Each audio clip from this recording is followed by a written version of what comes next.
ዋናው ጉዳይ እንግዲህ የተገናኘንበት ልጅሽ እዚህ አሜሪካ ሀገር እንደሚኖርና ከተወሰነ ጊዜ በኋላ ድምጹ እንደጠፋይት እንዳለም እንደማታቂና በጣም ሐሳብና ጭንቀት ውስጥ እንደሆንሽ ነው።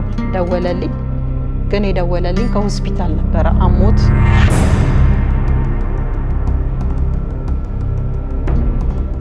ያው እግዚአብሔርም ደግሞ እኔን ሳትፈልጊው ቀረሽ ልጁ ጠፍቶ ሳትፈልጊው ቀረሽም ብሎ ሊጠይቀኝም ይችላል።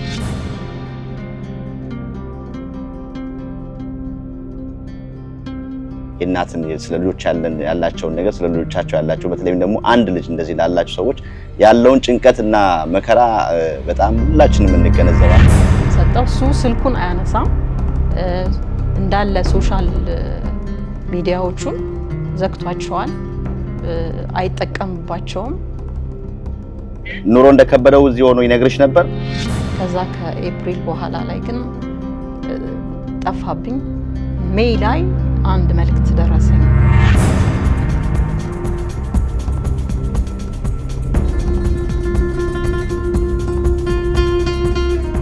ሼር እያደረጋችሁ ያለበት ሁኔታ በቃ ትንፋሱና ያለበትን ሁኔታ ብቻ ነው ማወቅ ፈልገው። እግዚአብሔርን ግን እጅግ በጣም አምነዋለሁ። እስከዛሬም ድረስ በብዙ ተግዳሮቶች ውስጥ በብዙ መከራ ውስጥ አሳልፎኝ ሁሉ ጊዜ አለ በህይወት እንዲህ ነው ብላችሁ እንደው ድምጹን የምትሰማበት ሁኔታ ብታመቻቹላት እንደው በእግዚአብሔር ስም ጥሪ እናቀርብላችኋለን። ሰላም ጤና ይስጥልን ክብራትና ክብራት የቸቤ ሚዲያ ታዳሚዎች ባላችሁበት ሰላማችሁ ይብዛ። እንደምከርማችኋል እንደምሰንብታችኋል። እንግዲህ እንደተለመደው ፕሮግራማችን ዛሬ አዲስ ፕሮግራም ይዘን መተናል። እንግዲህ ፕሮግራማችን እስከዛሬ ከሰራናቸው ፕሮግራሞች ለየት ያለ አዲስ ፕሮግራም ነው ይዘን የመጣ ነው። የዛሬ ጉዳያችን ቀጥታ ከእናት ሀገር ኢትዮጵያ ከአዲስ አበባ ነው ፕሮግራማችን የሚሆነው። እንግዲህ የኛ ሰው አሜሪካ እዚህ ስንኖር እንግዲህ የመጣንበት በተለያዩ ነገሮች እዚህ ሀገር መተን እንኖር ሰዎች አለን። እንዲሁም ደግሞ ብዙዎች እዚህ መተውም ያሉበት ማይታወቁ የጠፉ ብዙ ወገኖቻችን አሉና እነሱን እንግዲህ እንደዚህ ወገን አለኝ እንዲህ ቦታ ከእንደዚህ ቦታ ነው ብለው የሚመጡ እንግዶቻችንን የምናስተናግድበት ፕሮግራም ነው። በዚህ ፕሮግራም እንግዲህ ብዙዎቻችሁ ይሄን ፕሮግራም ካያችሁ በኋላ እንግዲህ በቀጣይ ደግሞ ሌሎቻችሁም እንደዚህ ወደኛ ትመጣላችሁ ብለን ተስፋ እናደርጋለን። አሁን ቀጥታ ከአዲስ አበባ ስቱዲዮአችን የካሜራ ባለሙያዎቻችን አሌክስ እና ታዴ ሁሌም ለሚያደርጉልን ትብብር እጅግ አድርገን እያመሰገንን ከእንግዲህ ወደ አዲስ አበባ ደግሞ ፕሮዳክሽን ሲኖረን አሌክስ እና ታዴን በእኛ ሚዲያ ስልክ ቁጥር ኮንታክት ካደረጋችሁ ከአዲስ አበባ የሚሰራ ፕሮዳክሽኖች ምናምን የተለያዩ ነገሮች ካሉ ከአዲስ አበባ በቀጥታ ከነሱ ጋር እናገናኛችኋለን። ይህን የምታዩትን ቪዲዮ እንግዲህ የሚሰራው ከዛ ነው። አብራችሁ ከቆያችሁ ታተርፋላችሁ።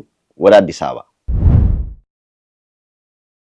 እስከ 35% በሚደርስ ልዩና ታላቅ ቅናሽ ከ8 በላይ ፕሮጀክቶችን በታማኝነት ለደንበኞች ማስረከብ ከቻለው ከቴምር ፕሮፐርቲስ በ100% ክፍያ ከ5.5 ሚሊዮን ብር ጀምሮ አለያም በ20% ቅድመ ክፍያ ካለምንም ወለድና የግንባታ ዕቃዎች ጭማሪ በግንባታ ሂደት የሚከፍሉበት በሳር ቤት እንዲሁም አዋሬና ሊሴ እስከ 6.4 ሚሊዮን ብር በሚደርስ እውነተኛ ቅናሽ ከባለ 1 እስከ ባለ 3 መኝታ በተለያዩ የካሬ አማራጮች እንዲሁም የገበያ ሞሎችን በፒያሳ ቃሊቲና ገላን ከ500 ሺህ ብር ቅድመ ክፍያ ጀምሮ የኢንቨስትመንት አማራጮችን ይዞላችሁ ቀርበዋል።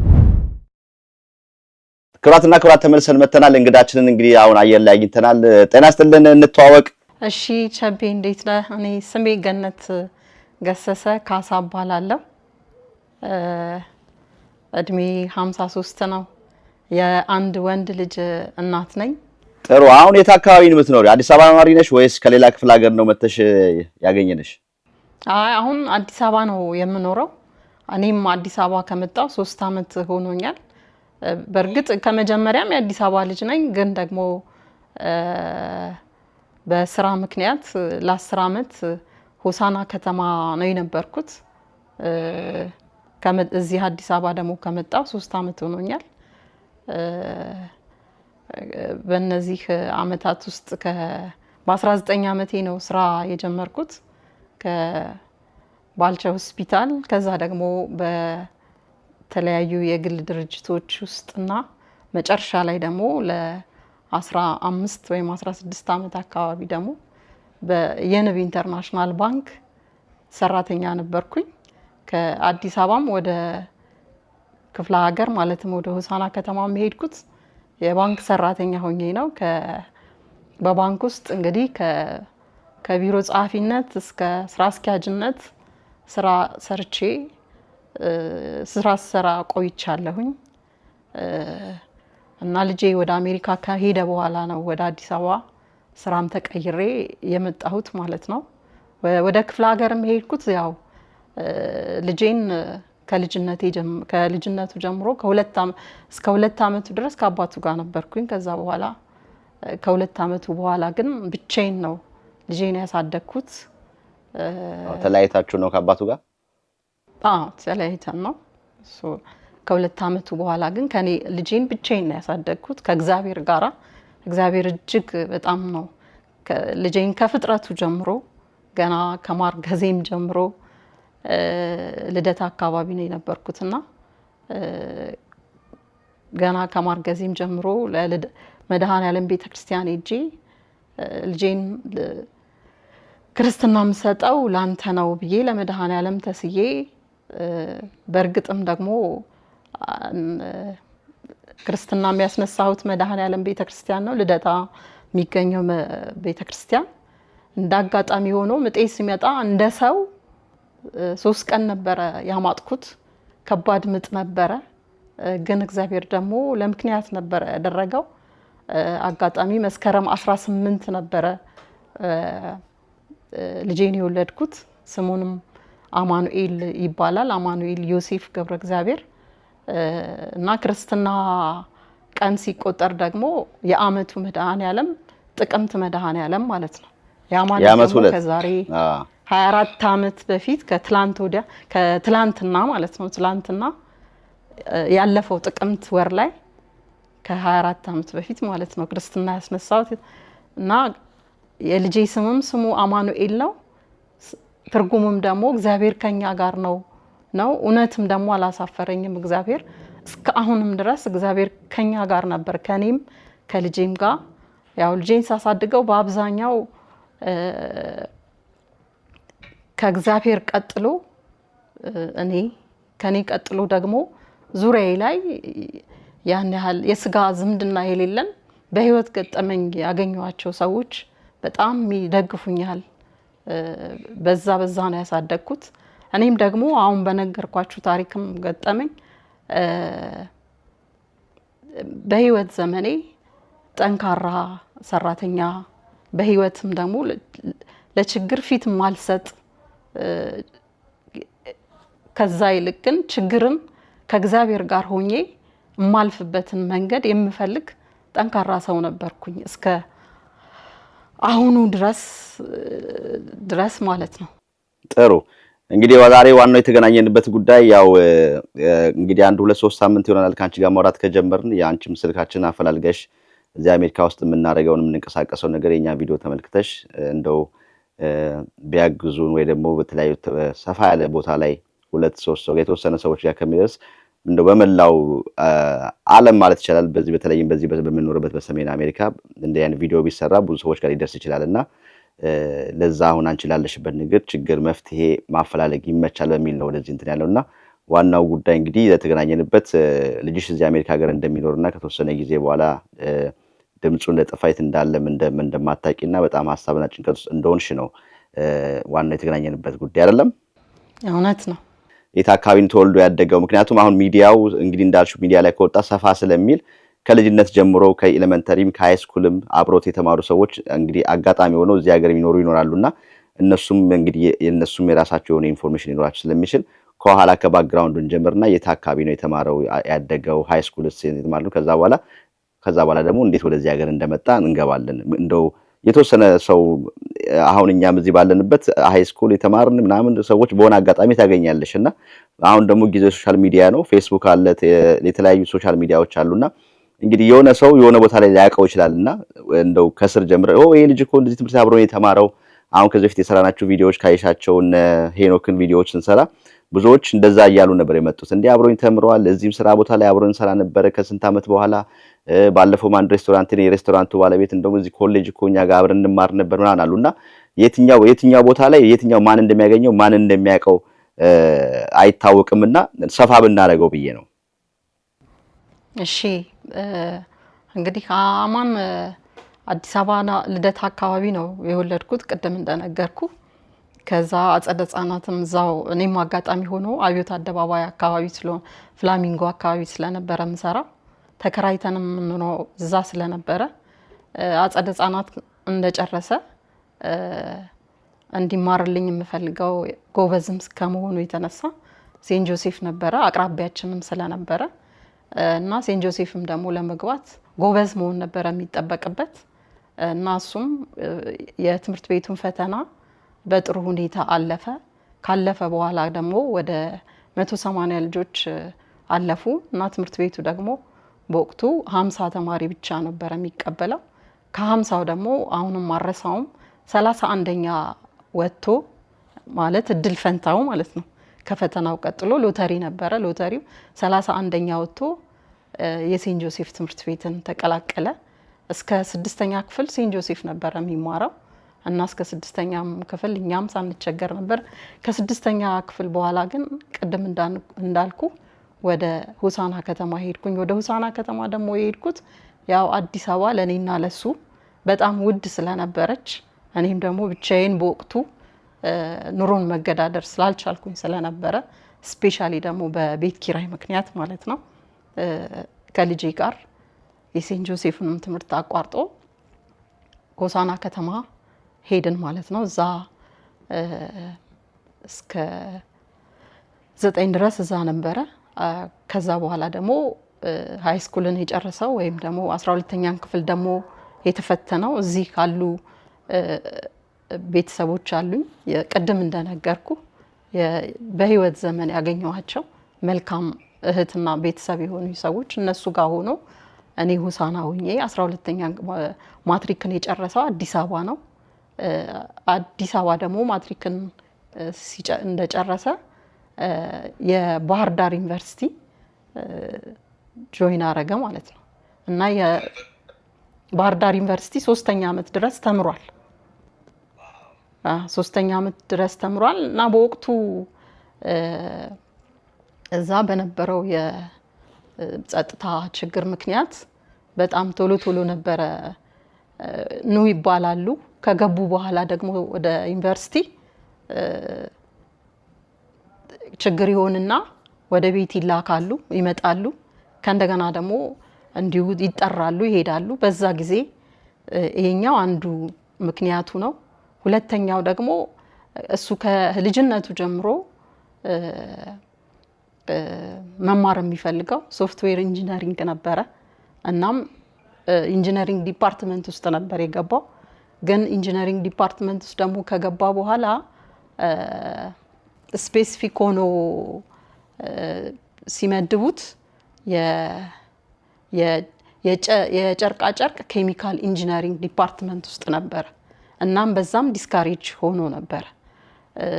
በዚህ መሃል ትንሽ ወደ ኋላ ልመልስህና እኔ አጋጣሚ ስራ ወደ ቤትም ይዤ ስመጣ ላፕቶፕ ላይ ስቀመጥ ኮምፒውተር ላይ ያለ ኪቦርድን ሳላይ ነው የምመታውና ለመጻፍ ማለት ነው። በዛ እሱ በጣም ኢንካሬጅ ይሆን ነበርና መቀልድ ምጫወት ነበር የሚመስለውና በኋላ ግን ስራ መስራቴን ሲያ ገና 1ኛ 2ኛ ክፍልም እያለ ጀምሮ ነው ከኔው ጋር ላፕቶፕ ላይ እየመታ በልጅነቱ ነው በቃ ኮምፒውተር ላይ መስራት የጀመረው። ምን ያለው እንደዚህ በጣም ከህፃንነቱ ጀምሮ ነበር ለሶፍትዌር ኢንጂነሪንግ ትምህርት የሚጓጓው የነበረው ማለት ነው እና በዛ ዲስካሬጅም ሲሆን ልቦናውን ወደ ምን አደረገው? ወደ ውጭ ሀገር ስኮላርሺፕ ፍለጋ ገባ ማለት ነው። መጀመሪያ እንዲሁም አሜሪካ ላይ አልነበረም፣ ሌሎች የአውሮፓ ሀገራት ነበረ ሲሞክር የነበረው። እኔ ግን ያው እንደምንም ብሎ ዲግሪውን እዚህ እንዲጨርስ መሄድ ካለበትም ለማስተሩ እንዲሄድ ነበረ የምፈልገው። በልጅነቱም እንዲሄድ ስለማልፈልግ ስለነበረ አንድ ልጅን ብቻ ስለሆነ እዚህ የጀመረውን እንዲጨርስና ረጋ እንዲል ነበረ የምፈልገው። ነገር ግን እሱ ደግሞ አንዴ አላማ አድርጎ ይዞታልና በጣም ሞከረ። መሞከሩም ደግሞ እኔ የሚሳካለት ሁሉ አልመሰለኝም።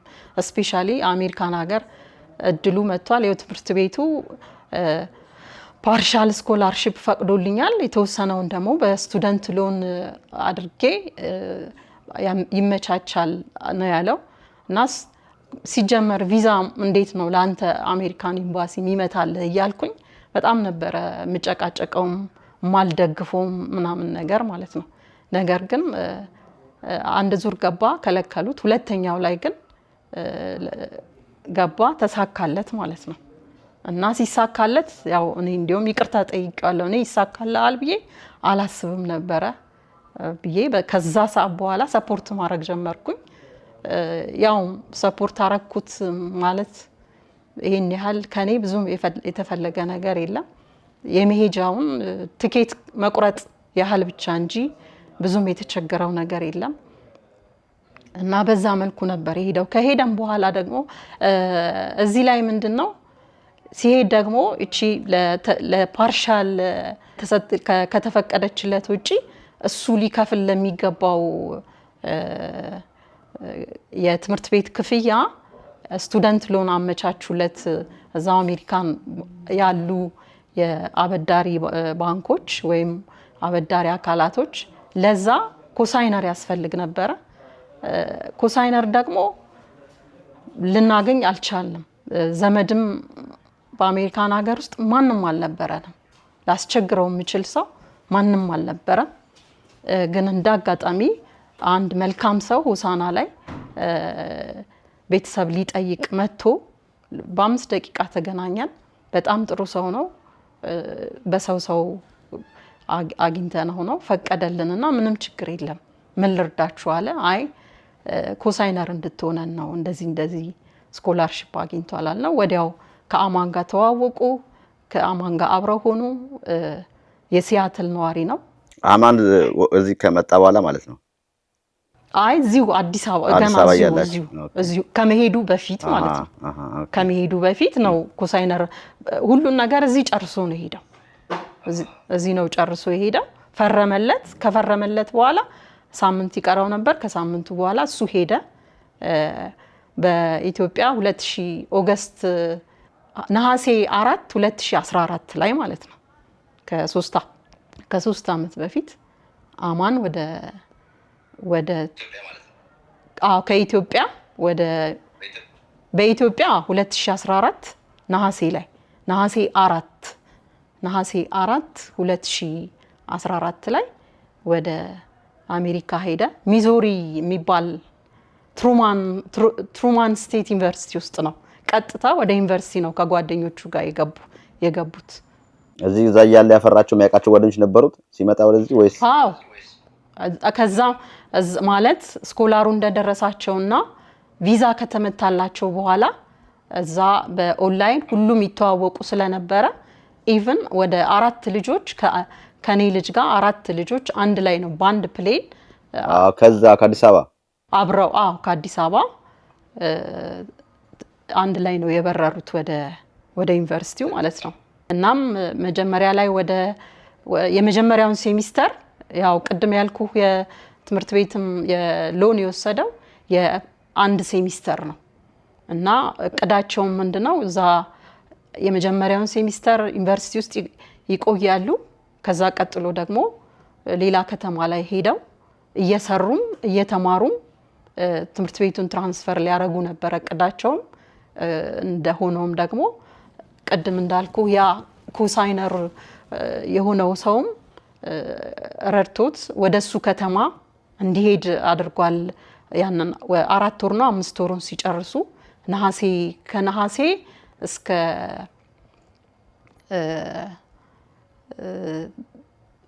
ከኦገስት እስከ ዲሴምበር ድረስ ትሩማን ስቴት ዩኒቨርሲቲ ነበር። ዲሴምበር ላይ ወደ ሲያትል ገባ ማለት ነው እና አብረውት የነበሩ ሌሎች ጓደኞቹም እዛም ያፈራቸው ኢትዮጵያኖች ነበሩ ሲያትል አብረው የሄዱ። እሱም እዛ ኮሳይነሩ ጋር ነበረ ያረፈው። ኮሳይነሩ ጋር እንዳረፈ ደግሞ ስራ መፈለግ ጀመረ። ወደ 1 ወር ከ15 ቀን አካባቢ እዛው ሲያትል ውስጥ የሀበሻ ሬስቶራንት ወይም ባር ውስጥ ያለ ስራ ፍቃድ በካሽ ነው የሚባለው አሁን በሚገባኝ እንደዛ ሲሰራ ነበረ ግን እንደዛ እየሰራ ደግሞ ወርክ ፐርሚት ሲጠይቅ ነበር በእነዚህ በቃ 2 ወር ባልሞላ ጊዜ ውስጥ ወርክ ፐርሚቱን አገኘ ወርክ ፐርሚቱን ሲያገኝ ከዛ በኋላ እንግዲህ ያው በተፈቀደለት የስራ ፍቃድ መሰረት እየሰራ እየታገለም እየኖረም ትምርቱንም ደግሞ እየቀጠለ በቃ ጥሩ ነገር እየሆነ ነበር ሄደው ማለት ነው ያን ሆኖ ያለ ሚዙሪም ይያለ ሲያትልም ይያለ ካንቺ ጋር ቀጥታ ኮንታክት ነበራችሁ ትገናኙ ነበር ይደውልሽ ነበር አዎ በደንብ እንገናኛለን እንዳልኩ 2014 ነሐሴ ላይ አይደለ ሄደው 2015ንም እንገናኛለን በየጊዜው ግን ያው ሃርድ ሺፑ ዛ ስላለ ሞር ስልክ እየተወ ሞር ሰዎችንም እየተወ ነገሮችን አንዴ እዚህ እስከማስተካከል በጣም ታይት ነው የሆነው ኢቨንላ ስልኮችንም ለኔም እንደዚህ ለሚያቃቸው ለጓደኞቹም ለሌሎች ብዙ አይደውልም ነበር ለኔም ነግሮኝ በዚህ ብዙ ከኔ ስልክ አትጠብቂ ያው ሩጫ ነው ስለዚህ በሚለው ግን ደግሞ ባለው ነገር እንገናኛለን ይደውላል እኔም ኤክስፔክት አረጋለሁ ጎበዝ ጠንክር ነው ምለው ዘመድ ደሞ ስለሌለውና አሁን ለአንዳንድ ተማሪዎች እኔም ድረስ እዚሁ ከቤተሰቦች ጋር ምን እንደዋወላቸው አሉ እና እነሱም ለልጆቻቸው ከዚህ ያግዟቸው ነበር እኔ ግን ማገዝም እንደማልችል ስለሚያቅ መጀመሪያ ላይም እንደዚህ ብር ልኬለት ምናምን አላቅም እሱም ያንን ኤክስፔክት አያረግም በዛ ልክ ነበር ጠንክሮ የሚሰራ የነበረው እንደውም 2016 ላይ አታችም አርጌ ይላልው አንዳንድ ነገሮች 2016 እንቁጣጣሽ ለኔ ስጦታ አልኮልኛል እንደዚህ በጣም ጥሩ ነገር ላይ ነውና በእኛ 2024 ማለት ነው የዛሬ አመት እንደዚህ ጥሩ ነገር ያው አሪፍ ነገር ላይ ነው ሳይሆን ግን ጥሩ ትግል ላይ እንደነበረ ነው የማቀውም የሚነግረኝም የነበረበትም ሁኔታ ማለት ነው እና ምንድነው የሆነው የዛሬ አመት አካባቢ ዲሴምበር ላይ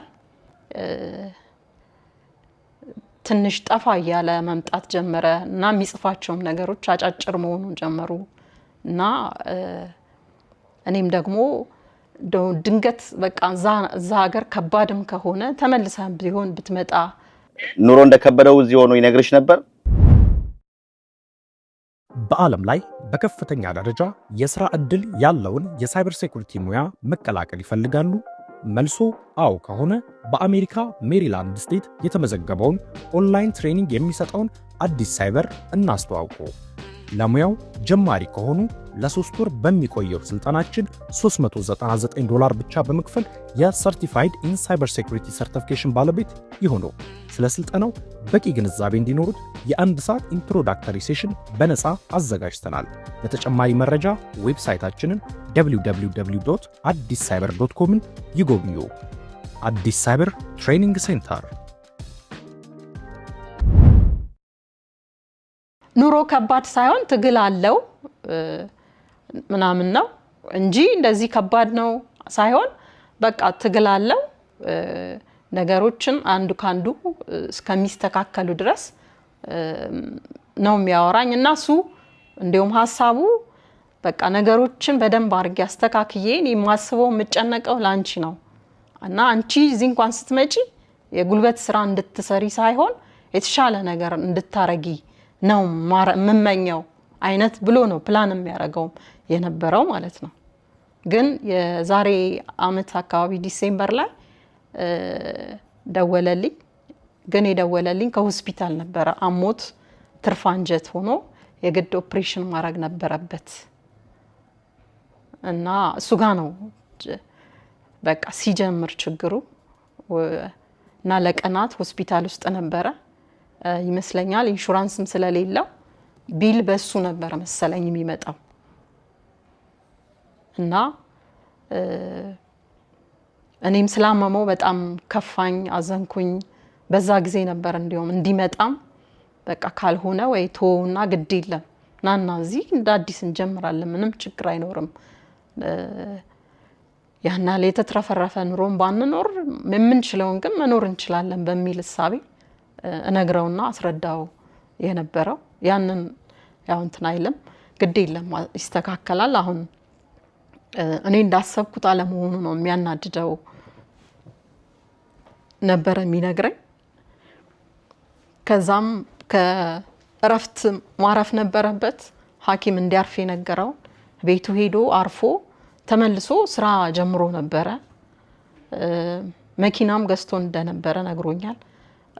በጣም የሚገርምህ ያው እንግዲህ እዛ በብድር ነው ይመስለኛል ከሚሰሩት ስራ አንጻር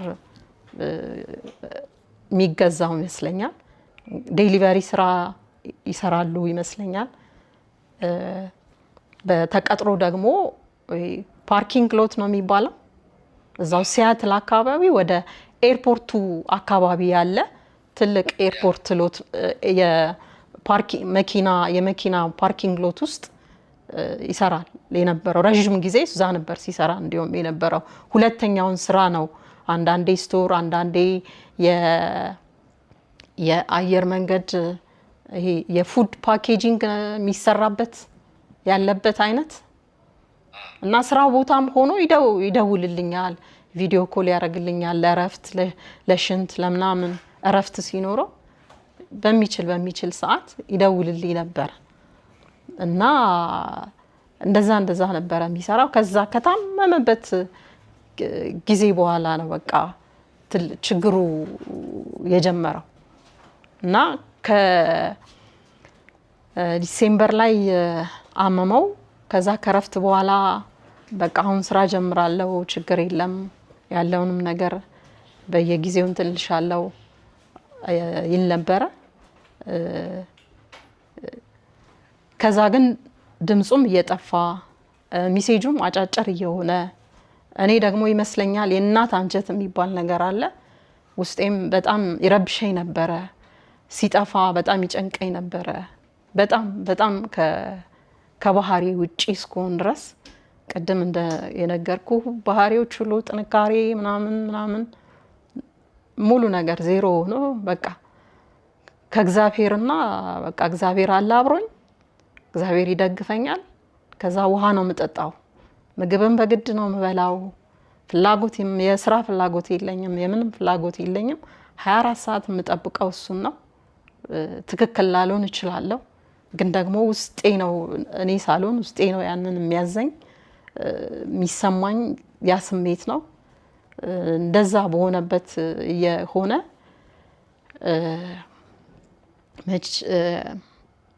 መጨረሻ ላይ በስልክ የተገናኘ ነው ኤፕሪል አካባቢ ይመስለኛል። ቀኑን በትክክል ባላስታውሰውም በድምፅ አወራን። እባክህን አትጥፋብኝ፣ በቃ እኔ በችግር ውስጥም ሆነክ በደስታ ውስጥም ሆነ ብቻ በምንም ሁኔታ ውስጥ እንሆን እኔ አንተና እግዚአብሔር አንድ ላይ ማውራት ይጠበቅብናል፣ አትጥፋብኝ። ሀሳብ የሚይዘኝ አንተ ስትጠፋ ነው እለው ነበረ። ከዛ ከኤፕሪል በኋላ ላይ ግን ጠፋብኝ። ሜይ ላይ አንድ መልእክት ደረሰኝ። እኔ በቃ ቢያነበውም ባያነበውም ቴክስት አደርግለታለሁ። ቴሌግራም ላይ ነበረ። ኖት ናው ሃንጊን ብሎ ጻፈልኝና ረበሸኝ። አጻጻፉ የሱ አይደለም፣ ምንም እንግሊዘኛውን ቢገባኝ አሁን አይደለም ጠብቂኝ ነው። ግን ያ ደግሞ ግራ ገባኝ። በቃ ችግር ላይ እንዳለ ፊል እያረኩ ነበር። እንደሱም ሆኖ ግን ምን ማድረግ ጀመርኩኝ? እስቲ ቆይ ሰዎችን ላግኛቸውና ፈልጌ በሰው ሰዎች አገኘው። ትልልቅ ሰዎች ባካችሁን አግኙልኝ ልጁን ብዬ የሱን ስልክም ሰጠው። እሱ ስልኩን አያነሳም። እንዳለ ሶሻል ሚዲያዎቹን ዘግቷቸዋል፣ አይጠቀምባቸውም። ቆይቷል እሱን የማይጠቀመው አንድ ቴሌግራሙን ብቻ ነው። ከዋትስአፑ ራሱን አውጥቶታል። ቴሌግራም ላይ ነው። እሱንም ሲፈልግ ብቻ ነው። ቀጥታ ስልኩ ከነጭራሹ አይሰራም። እሱ ሲፈልግ ብቻ ነው የሚሰራው። እንደዛ ነው የነበረውና ለነዛም ሰዎች እንረዳዋለን፣ አስፈላጊውን እናግዘዋለን። አሜሪካን ሀገር ያው ሲስተም አለማወቅ ነው። እኛም እንደዚህ ነበርን። ችግር የለም አፕሮች ያድርገን እንጂ ማገዝ የሚገባን እናግዘዋለን ብለው በሰው አገኘው ነበር። ከዛ እሱ ግን ስልክ አላነሳላቸውም ለነሱ። ከዛ ጓደኞቹ ጋር እንዲደውል አረኩኝ። በተለይ አብሮት አንድ ሚኖር ልጅ ነበርና በሱ በኩል እንዲያገኙት ለማድረግ ፈልጌ ነበረ። ከዛ ከጓደኞቹም ደግሞ በወቅቱ ለካሱ በቃ የት እንዳለ አይታወቅም።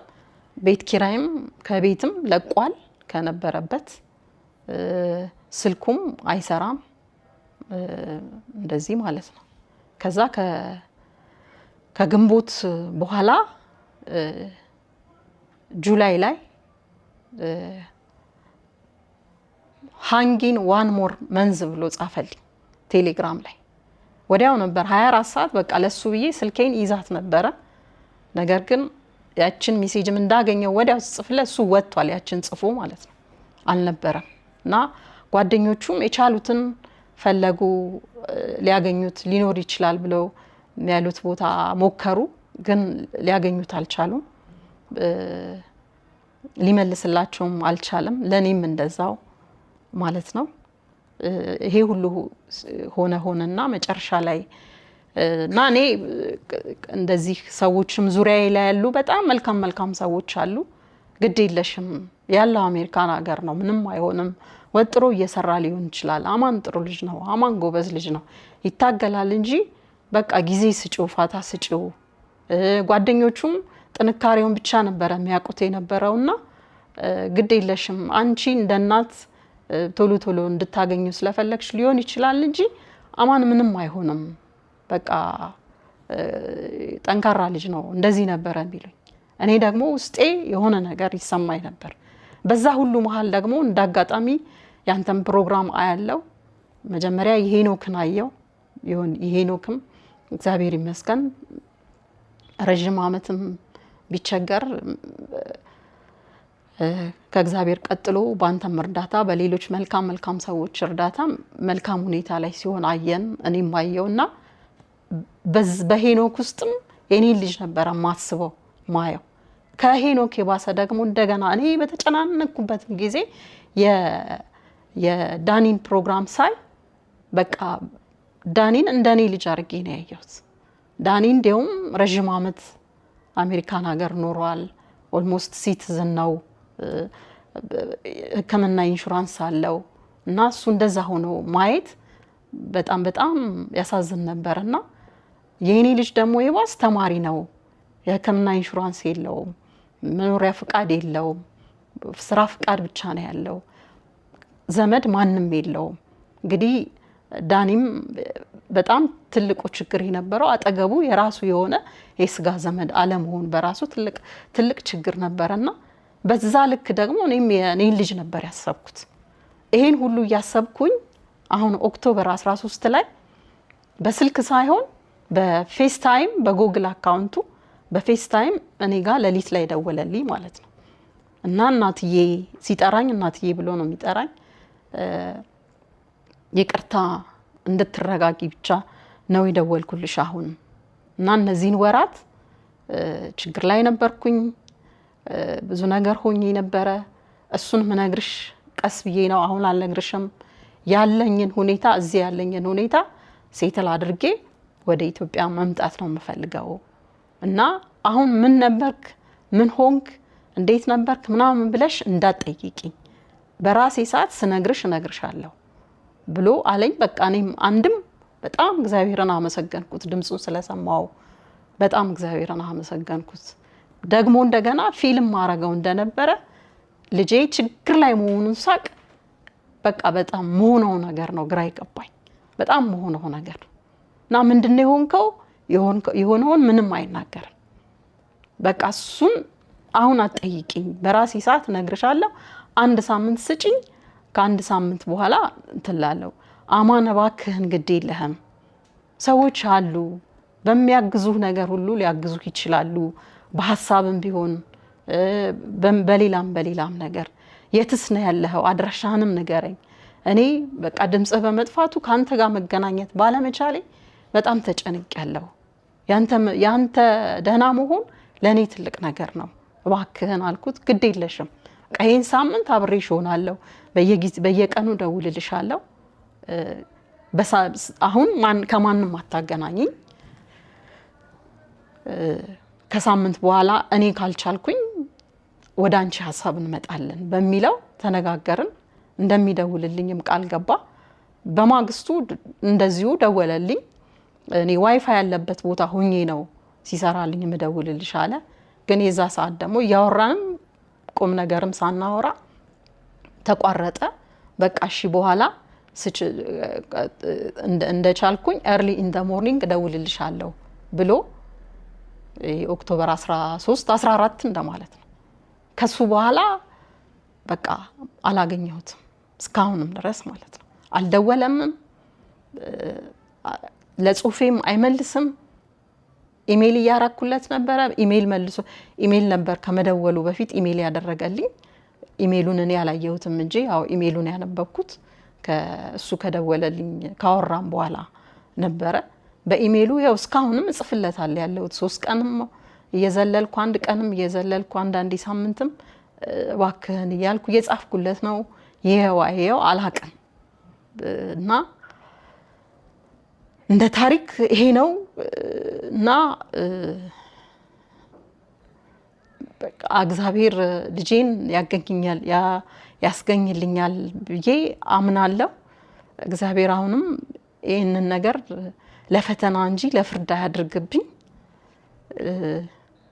እና አማንም ካየው ይሄንን ፕሮግራም አማንንም የሚያውቁ ሰዎች ካገኙት የልጄን ደህና መሆን በጣም ፈልጋለሁ እሱ ደህና ሆኖ እኔ ምንም ነገር በሆን ምንም ቅር አይለኝም የሱን ደህና መሆን ግን እጅግ በጣም ፈልጋለሁ መድኃኔዓለምም የሰጠኝን ያህል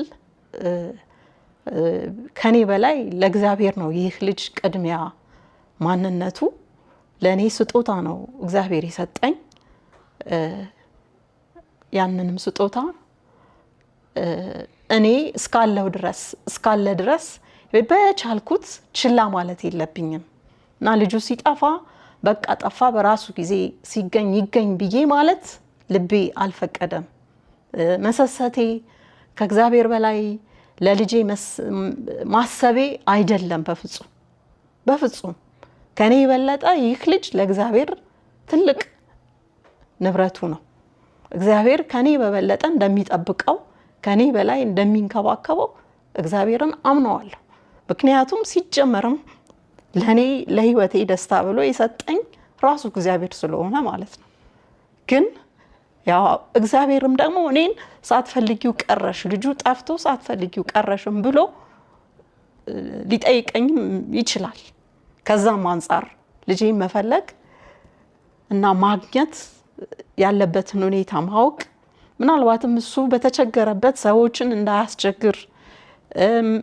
መላ ማለት ያለበትን ነገር እንዴት መላ እንደሚያረግ ግራ ገብቶት ሊሆን ይችላል አንድ ቦታ ቁጭ ብሎ እኔ ማስበው ምናልባትም ሜዲካል ኢንሹራንስም ስለሌለው ድጋሚም አሞት ሊሆን ይችላል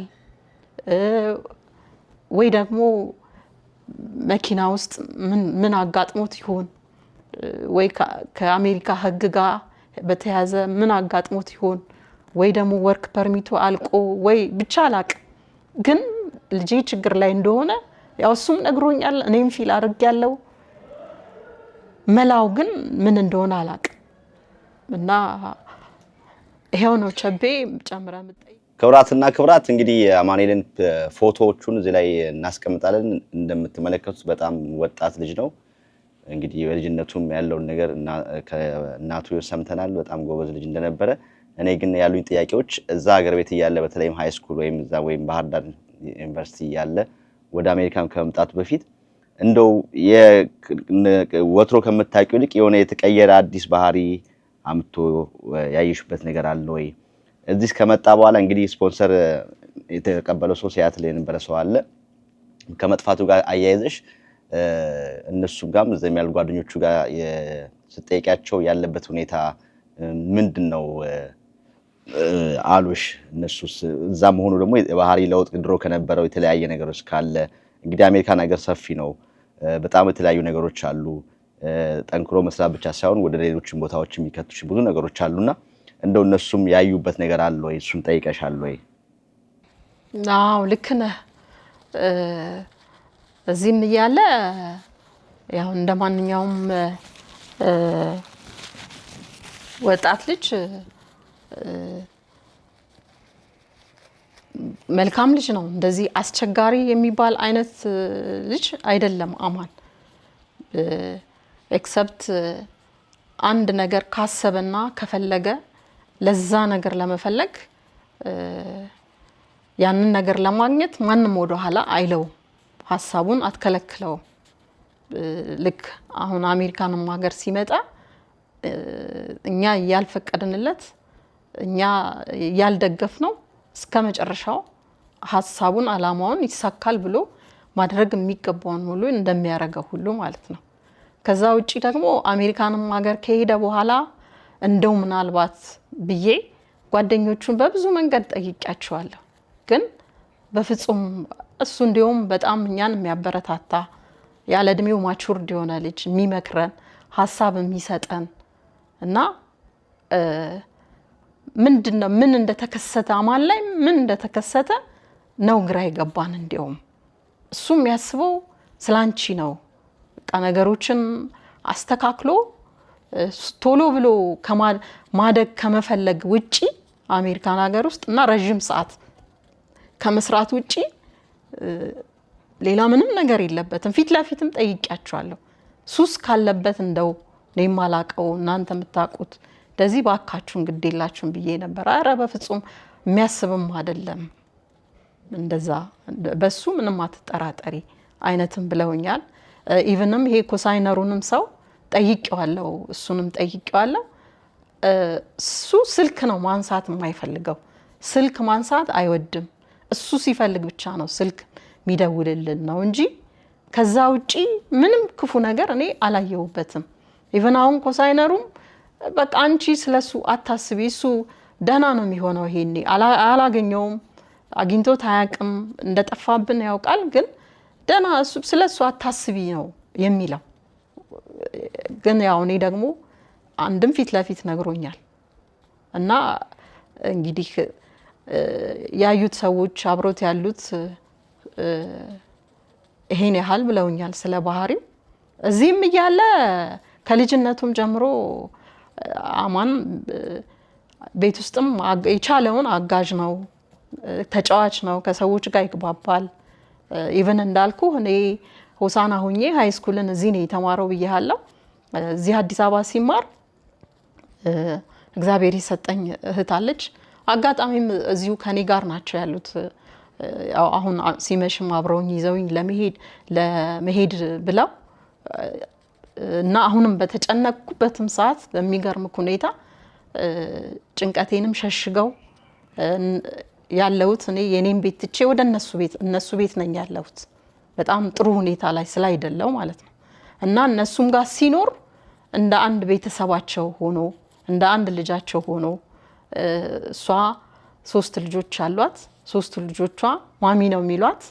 እሱም አብሮ እንደ አራተኛ ልጅ አባታቸውንም አባቢ እናታቸውንም ማሚ ብሎ ነው የሚጠራው። እኔን እናትዬ ብሎ ነው የሚጠራኝ እና ከሰው ጋርም ተግባብቶ የሚኖር ልጅ ነው። በቃ ችግር ከሆነ እዚህም ሆኖ እሱ ካልፈለገ ስልክ አያነሳም። በቃ ስልኩን ይዘጋል። እሱ ሲፈልግ በቃ ለራሱ እሱ ሲፈልግ ብቻ ነው እንደ ችግር ከተቆጠረም ማለት ነው።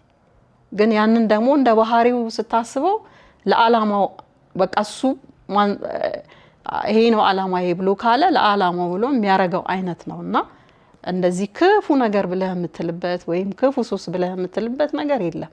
ቤት ውስጥ ከኔም ጋር አብሮ ሲኖር ቤት ውስጥ ቴሌቪዥን ቢበላሽ የሚሰራ አማን ነው። ፍሪጅ ቢበላሽ አማን ይሰራል። ዲሽ ቢበላሽ አማን ያስተካክላል። እንደዚህ ነው ረድቶኝ አግዞኝ። ሐሳብም ደግሞ በጣም የሐሳብ ሰው ነው። እንደዚህ ቢሆን እኮ ብሎ ነው የሚል ልጅ ነው። ለእንትን አይደለም። ጥሩ እንግዲህ የኛን ሚዲያ የሚመለከቱ ሰዎች በተለይም በዚህ በሰሜን አሜሪካ በተለይም ደግሞ ሲያትል አካባቢኛ በቅርቡ እዛ አካባቢ ሄደን ነበረ። እኛም ብዙ ወዳጆቻችን እዛ አካባቢ ያላችሁ እንግዲህ ፎቶውን እዚህ ቪዲዮ ላይ እናስቀምጣለን። እንግዲህ እናት ያላችሁ መቼም የእናትን ስሜትና ፍላጎት የእናትን ስለ ልጆች ያላቸውን ነገር ስለ ልጆቻቸው ያላቸው በተለይም ደግሞ አንድ ልጅ እንደዚህ ላላችሁ ሰዎች ያለውን ጭንቀትና መከራ በጣም ሁላችንም እንገነዘባለን። ይሄንን እንግዲህ እንደራሳችሁ እንደ እናትም እንደ እህትም እንደ ቤተሰብ መስራችም እንደ ልጅ ሆናችሁ በተለይ ሲያትል አካባቢ ያላችሁ ሰዎች አማኑኤልን የምታውቁ ያለበትን ቦታ የምታውቁ የምትሰሙት ነገር ካለ የሷን የቀጥታ ዳይሬክት ስልክ ቁጥሯን እናስቀምጣለን። እንዲሁም ደግሞ ወደዛ መደወል ለማትችሉ የኛን ሚዲያ ስልክ ቁጥር እናስቀምጣለን። በዛ ደውላችሁ እንዲህ ነው ያለበት ቦታ አትሊስት እሷም በህይወት መኖሩና በቃ መተንፈሱን መስማት ነው የምትፈልገው። መቼም የእናትን ሆድ ሁላችንም እናውቃለንና በተሻለ መጠን እንግዲህ በዛ አካባቢ ያለ ሰዎች ተተባበራላችሁ ተስፋ እናደርጋለን። ካገኛችሁት እንግዲህ ያለበት ሁኔታ ደግሞ ካወቅን ተጨማሪ የሚያስፈልጉ ነገሮች ካለን እኛም ደግሞ ሁሌም ከጎናችን የሆነው የኢትዮጵያ ህዝብ ከጎናችን በመሆን እንግዲህ የአማኑኤል ሁኔታን እንግዲህ ወደ ቀና ነገር ለመመለስም ጥሩ ሁኔታ ላይም ካለ ያለበትን ብቻ ማወቅም ማሳወቅም ስላለብን እዛ አካባቢ ያላችሁ ኢትዮጵያኖች እንግዲህ እንድትተባበሩን በጣም ጥሪ አድርገን በጣም ትልቅ ጥሪ እናቀርባለን።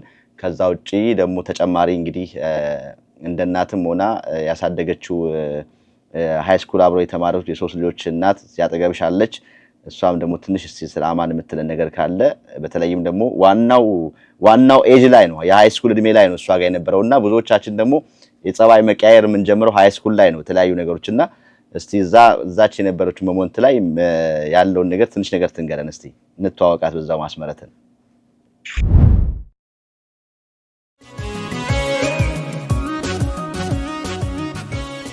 የምሳሌ ሽልማት በአትላንታ ደረሰ።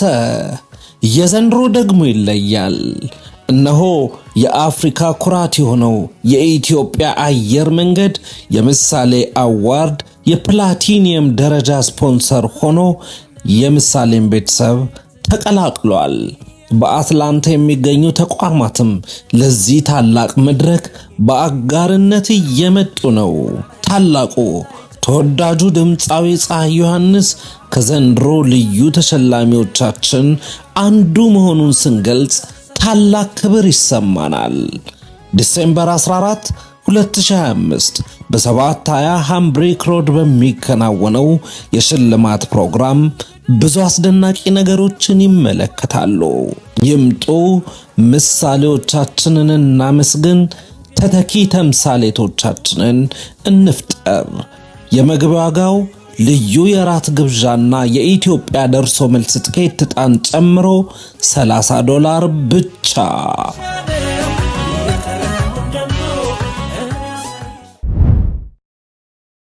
ክብራትና ክብራት ተመልሰን መተናል። እንግዲህ ዋናውን ፓርት አሰምተናችኋል። አሁንም በድጋሚ አተኩረን የምንነግራችሁ ነገር ሲያትልና አካባቢ ያላችሁ ይህን ወጣት ፎቶን እንደምትመለከቱት እጅግ በጣም ወጣት ልጅ ነው። እንግዲህ ከዚህም ከራሱ አልፎ ለሀገሩ በጣም ብዙ ነገር የሚጠቅም እውቀት ያለው ልጅ ነውና ይሄን ልጅ እንግዲህ በማፈላለግ ያለበትን ሁኔታ እንድታሳውቁን ጥሪ እናቀርባለን። ከዛ ውጪ ደግሞ እንግዲህ በሃይ ስኩል ደረጃ ያለ ቅድም እናቱም ስገልጽ ነበረ ሆኖ ሲያስተምሩት ከነበሩት እንግዶች መካከል አሁን አንድ አዲስ እንግዳ ተቀላቅሎናል። እንደምን አመሸሽ፣ እንተዋወቅ። እግዚአብሔር ይመስገን። አስመረት እባላለሁ። አማን የሃይ ስኩል ሆኖ እኛ ቤት ነበር ያደገው። አንቺና ገነት ምንም አይነት ግንኙነት የላችሁም? ዝምድና? አይ የስጋ ዝምድና አይደለንም። ያው 35 ዓመት ግንኙነታችን በቤት ኪራይ ነው። አጋጣሚ ሆኖ እኛ ቤት መታ ተከራይታ ከዛ ያው 1-2 ወር እንደተከራየች በቃ ቤተሰባዊ ነገር ስለነበራት እናቴም በቃ እሷማ ልጃችን ናት ብላ የቤት ኪራዩም ቀረና ከኛ ቤት ጋር ተቀላቅላ አደገች ማለት ነው። በስማ ምን አይነት መታደል ነው በእውነት። በጣም በጣም በጣም ይሄንን ቪዲዮ የሚመለከቱ ኢትዮጵያኖች በሙሉ ነው እናንተን የሚያመሰግኗችሁ። በእውነት በተለይም ደግሞ እንግዲህ ወደ ኋላ እንደዚህ አሁን የምትሰሚያቸው ነገሮች ወደ ኋላ ብዙ እንሰማ ነበር። አሁን ግን እንደ ተረት እየሰማናቸው ባለበት ጊዜ እናንተ ደግሞ ወጣችሁ አሁን እንደዚህ አይነት ነገር ስትናገሪ እጅግ በጣም ነው ደስ የሚለው። በእውነት እግዚአብሔር ያክብራችሁ፣ ረጅም እድሜ ይስጣችሁ። ለማዘርም ለእናንተም እንዲህ አይነት ኢትዮጵያኖች ነው እንግዲህ ወደ ኋላ መለስ ብሎን አንድነታችን፣ ፍቅራችን ይሄ ነው ኢትዮጵያዊነት ማለት እና ቅድም ስትነግረኝም እያልኩ ነበር እንደዚህ ነገር አለ እንዴ ይቻላል ወይ እንደዚህ ስጋ ዝምድናም የላችሁም እና እንዴት ነው ሃይስኩል እንደዚህ አስጠገተውት ከነሱ ጋር ሊማር የቻለው እያልኩም ጥያቄም ፈጥሮብኝ ነበርና በእውነት እንዲህ አይነት ኢትዮጵያኖች ስላላችሁ እጅግ በጣም እውነትም ኢትዮጵያ የምትባለው ኢትዮጵያ አለች ወይ እንድትል ነው ያረጋችሁትና ለተመሰገኑ ይገባል። ይሄን ሚዲያ የሚመለከተው ያመሰግናችኋል ላይ ተስፋ አደርጋለሁና እንዴት ነበር ሃይስኩል ላይ ቆይታ በነበረበት ሰዓት አማን ምን አይነት ልጅ ነበር? እንግዲህ ሃይስኩል ላይ ብዙዎቻችን ጸባይ የሚቀየርበት ሃይስኩል ሲባል እንግዲህ እናንተም እኛም ያለፍንበት እናውቃለንና እዛ በተለይ ፋየር ኤጅ የሚባለው ኤጅ ላይ ነበርና ስለሱ ትንሽ በይን እስቲ። አማን ያው በባህሪው መጀመሪያም ቁጥብ የቤት ልጅ ነው። ከልጅነታችንም ስለነበረ የሱም እኩያ ልጅ ስላለኝ አብረውን አንድ አልጋ ላይ ተኝቶ ያደጉት ከመጀመሪያ ያው ሃይስኩል ጠቅልሎ መጥቶ እንትን ይበል እንጂ በተወሰነ ጊዜ አብዛኛው እኛ ቤት ነው የሚኖረው። የሱ እኩያ ልጅ አለኝ እኔ እና አብረውን አንድ አልጋ ላይ ያደጉት። ሃይስኩልም ሲገባ አልከበደንም፣ ምንም የተለየ ባህሪ የለውም። ያው የኔ ልጅም አብሮ ስላለ እሱም እንደዛው ቁጥብ የሆነ ልጅ ነው። የኔ ባለቤትም ደግሞ እንደዚህ አይነት ቀልድ እንትን የሚል አይደለም። በጣም ነው ልጆች የሚከታተለው። በቃ እኔ እንደውም በጣም እንትን ብሎ እሱንም በተለየ መልኩ ይመታዋል ጥፋት ሲያጠፋ ምን ሲል እኔ እንደውም አትምታው ምናምን ብዬ እንደውም ከሱ ጋር እንጋጫለን። እንደ አባት ሆኖ በደንብ እንትን ብሎ ነው ያሳደገው። እንደዚህ አይነት መጨማለቅ የለም ብሎ በስርዓት ነው ያሳደገው። ምንም እንደዚህ የተለየ ባህሪ የለውም። ፈርቶ እንትን ብሎ ስርዓቱን አክብሮ ከትምህርት ቤት ሲወጣ ሰዓቱን 5 ደቂቃ ማሳለፍ አይቻልም። እንደዚሁ ልክ እንደኛ ቤት ተመሳስሎ አደገ። ውጤቱም ጥሩ መጥቶ ባህር ዳር ዩኒቨርሲቲ ገብቶ እየተማረ ያለ ነው። እንግዲህ ስኮላር ከጓደኞቹ ጋር ሆነው ሄድን ብሎ እንደዚህ አይነት ሀሳብ አምጥቶ በመሀል ሁላችንም ረበሽን። እኛም አልተቀበልነውም፣ እናቱም አልተቀበለችም። ግን በቃ ከሚጨቀጭቀኝ የመጀመሪያውን ክፍያ ልክፈልለት ብላ ስትከፍል ሲያልፍ የሱ የጓደኞቹ እህት አሉ አሜሪካ እና እዛ የሚከፍልለት የለም። የሆነ $300 ምናምን ይከፈላል። እሱ ላይ ሲደርስ ይቆማል።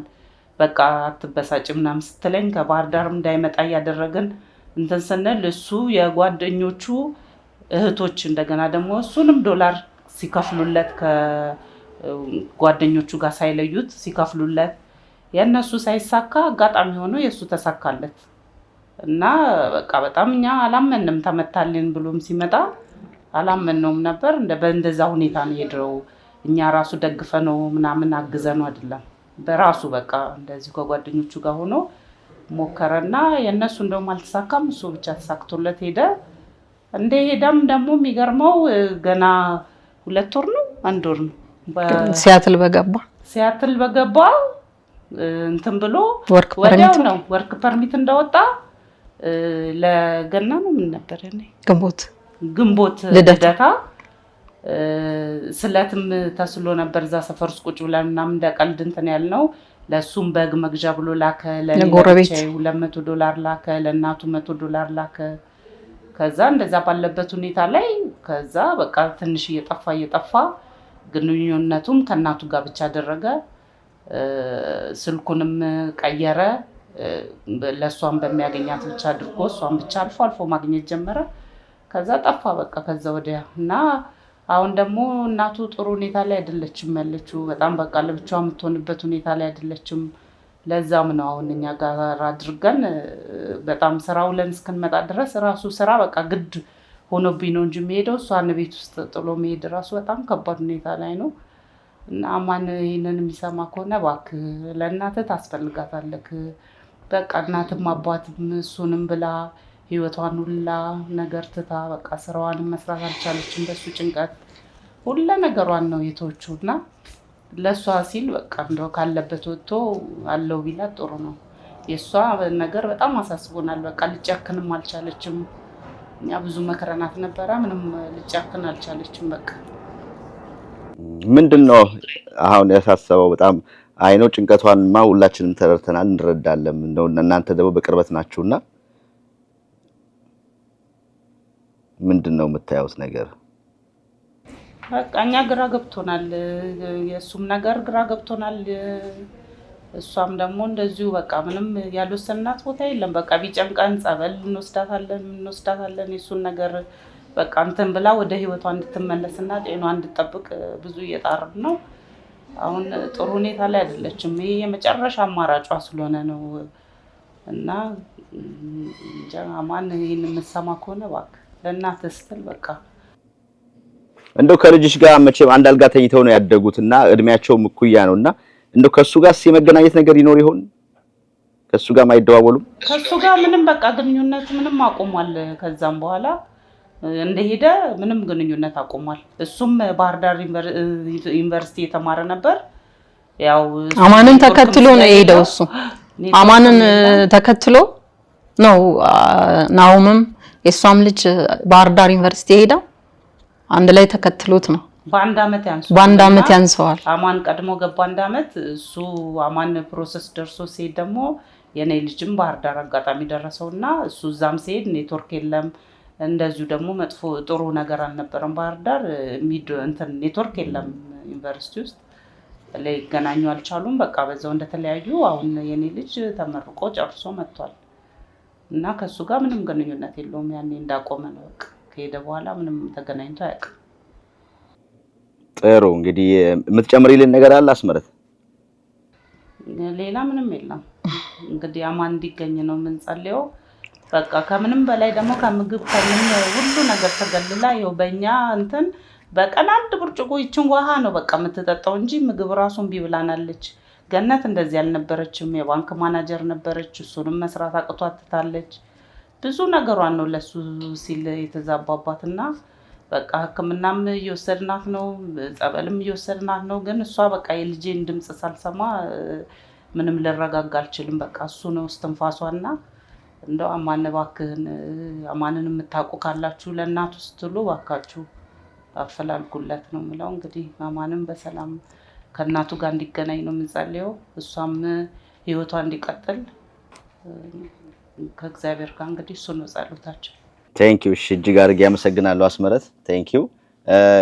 ገኒ እንግዲህ እያጠቃለልን ነው። የምትጨምሪው ነገር ካለ እንግዲህ እንደቀደመም እንደነገርንሽ እንዳወራ ነው ያው ሁሉም ነገር የሚሆነው እግዚአብሔር በፈቀደው ነው። ሁሉም ነገር ለበጎ ነው ብለን የምናልፈው ከተገናኘን እንግዲህ ኦልሞስት አንድ ወር ይሆናል። ያው እንግዲህ እንዳስመረትም ደግሞ አይነት ሰዎች ከሌሎች ሰዎች ደግሞ ከዙሪያሽ አሉ እንደዚህ ወደ ሚዲያም እንዳትቀርቢ ሲገፋፉሽ የነበሩ ሰዎች ነበሩ። እንግዲህ ዋናው ዓላማው ምንም አይደለም። በቃ ከዚህ ይሄ መጨረሻው አማራጭ ነው ብላለች አስመረትም። ልጅን አማንን ባለበት ቦታ ማግኘትና ካንቺ ጋር መገናኘት አንቺም ወደ ቀድሞ ህይወትሽ እንድትመለሽ ነው ዋናው የዚህ ፕሮግራም ዓላማውና ከዛ ውጪ ምንም የምታገኘው ጥቅም የለም። ከጥቅም ጋር የተያዘ አይደለም። ቤተሰብ ያለው ልጅ ያለው እንግዲህ ይሄን ሁሉ ነገር ያስባል ብዬ ተስፋ አደርጋለሁና ይሄንም ደግሞ ሁሉም እንደራሳችን ይሄን ሚዲያ የሚመለከቱ ሰዎችም እንደራሳቸው አድርገው በተለይም ሲያትል አካባቢ ያሉ ወገኖቻችን የምትመለከቱት ፎቶ እንግዲህ ሼር በማድረግ በተለያየ ቦታ በስክሪን በሶሻል ሚዲያዎችም አጫጭር ቪዲዮዎችን ቆርጠን እንልክላችኋለን። በሼር እያደረጋችሁ ያለበት ሁኔታ በቃ እስትንፋሱና ያለበትን ሁኔታ ብቻ ነው ማወቅ የምፈልገው። እውነት እግዚአብሔር ረድቶት ጥሩ ሁኔታ ላይም ካለ ጣይፉን ቀይሮም ከሆነ ሌላም ሁኔታ ላይ ከሆነም ያለው እሰየው እግዚአብሔርን አመስገን። እናቱም ወደ ነበረችበት እንድትመለስ ያልሆነም ነገር ውስጥ ከሆነ ደግሞ ያለው ችግር ውስጥም ከሆነ ያለው በጣም ደጋግ ኢትዮጵያኖች አሉ። ከዚህ በፊት እንደሰራናችሁ ቪዲዮ አቀርበን ደግሞ አግኝተነው የሚያስፈልገው ነገር የሕክምናም ይሁን የተለያየ ያለበትን ነገር ልናግዘው ሊያግዙት የሚገቡ ብዙ ኢትዮጵያኖች አሉና እንደው ካያያችሁ ሰዎች ወደዚህ ወደኛ ሚዲያም ደውላችሁ ብታገናኙን በቀጥታም እናቱ ጋር ስልክና እስከነ ወደዛም ደውላችሁ አለ በህይወት እንዲህ ነው ብላችሁ እንደው ድምጹን የምትሰማበት ሁኔታ ብታመቻቹላት እንደው በእግዚአብሔር ስም ጥሪ እናቀርብላችኋለን። ከዛ ውጭ እንግዲህ ከእናቱ እንግዲህ መጨረሻው ማሳረጊያውን ቃል እንሰማና አንድ ሶስት ነገሮችን እላለሁ። አንደኛው ያው አማን እንዲገኝ አንዳንድ አካላቶች ለምሳሌ እንደ ጠበቃ አይነት ወይም ደግሞ ሌላ ተመሳሳይ ፕሮፌሽን ያላቸው አካላቶች ያው አሜሪካን ሀገር ሰፊ ሀገርና ባለም የታወቀች በሲስተሟም እንግዲህ የመጨረሻው ቴክኖሎጂ ላይ የደረሰች እንደመሆኗ አማን የሚገኝበትን ትሬስ አውት የሚደረግበትን መንገድ ሊያገኙ የሚችሉ ባለሙያዎች ያለበትን ሁኔታ ቢያፈላልጉልኝ ነው የምለው። ያደርጉታልም ብዬ አምናለሁኝ በምን ሁኔታ ውስጥ ቢሆን ማለት ነው። እኔ ወደ ሀገሩም ቢመለስ እኔ አንዴ ልጄን ካገኘው ወደ ነበርኩበት ጥንካሬ ተመልሼ እዚህ ምድር ላይ ህይወት ነው እንጂ የሚቸግረው ኑሮ አይቸግርም። ኑሮን ሀብሎ መጀመር ይቻላል። እኔም በህይወቴ ባለኝ በእነዚህ በ53 ዓመታት ከልጅነቴም ጀምሮ በብዙ ተግዳሮቶች ውስጥ አልፌያለሁ። አንድም ጊዜ አማርሬ አላቅም። አሁንም ደግሞ በልጄ ጉዳይ ያማረርኩ ይመስላል፣ ግን ማማረሬ አይደለም። እግዚአብሔርንም ሰውንም መለመኔ ነው እንጂ ማማረሬ አይደለም። እና አማን ተገኝቶም አሜሪካንን ሀገር ካልፈለጋት ምንም ችግር የለም። እዚህም ተመልሶ ቢመጣ የተትረፈረፈ ኑሮ ወይም ሌክዠሪ የሚባለው ኑሮ ባንኖርም እስካሁንም ኖረናል። ከዚህም በኋላ እንደምንኖር በጣም እርግጠኛ ነው መሆኑ። እኔም የእሱን ደህንነት እስካወቅኩኝ ድረስ አጠገቤ ቢሆንም ባይሆንም እኔ ብርቱ ሆናለሁ። ግን የኔ ብርቱ መሆን አይደለም የሚያሳስበኝ፣ አሁን የኔ ደህና መሆን አይደለም የሚያሳስበኝ፣ የአማን ነው። የአማን ልክ እግዚአብሔር ለሰጠኝ የሰጠኝን ስጦታ ዕቃ በስነ ስርዓት ከማስቀመጥና ከመንከባከብ አንጻር ነው እንጂ የልጅ ስስትም አይነት ሆኖብኝ አይደለም። ቅድምም እንዳልኩት አሁንም ደግመዋለሁ። ከዛ በተረፈ ደግሞ ያው እንደማንኛውም ልጅ ወንድ ልጅ ነው፣ ጎረምሳ ነው። አማንንም ከሰማኝም እንትንምለው እሱ ያመጣው ችግር እንደው የፈለገ አይነት ነገር ቢሆን እሱ ያመጣው ችግር እንዳይደለ ከሱ ምንም ስተት አይደለም። በቃ ይሄ የሚያጋጥም ነው። ሰው ይተጋል፣ ይለፋል፣ የሚችለውን ያደርጋል። ውጤትን ደግሞ ወይም ደግሞ ሰክሰስ የእግዚአብሔር ነው እና እሱ የሚችለውን አድርጓል። የሚችለውን አድርጎ የሚፈልገውን ነገር ግን አለማግኘት ምንም ማለት አይደለም። ሌላው ደግሞ እንደሚባለው እኔም እዛ ሆኜ ባላቅም አሜሪካን ሀገር ለሁሉም ነገር መንገድ አለው። ግን እሱ ደግሞ ቀርቦ ያለበትን ነገር ምንም ሳይሳቀቅ አሁንም እኔንም ከሰማኝ እናንተም ጋር ቢሆን ቀርቦ ያንተንም ስልክ ቴክስት አድርጌለታለሁ ያንበበው ባላቅም ቀርቦ አግኝቶ መላ አድርጎ እዛም ከተስተካከለለት ወደዚህም ደግሞ መጣ እኔ ደስ ብሎኝ ነው። ልጄን በምንም ሁኔታ ውስጥ ቢሆን ልጄን የእግዚአብሔር ስጦታዬ ነውና ልጄን በምንም ሁኔታ ውስጥ ልጄን እፈልገዋለሁ።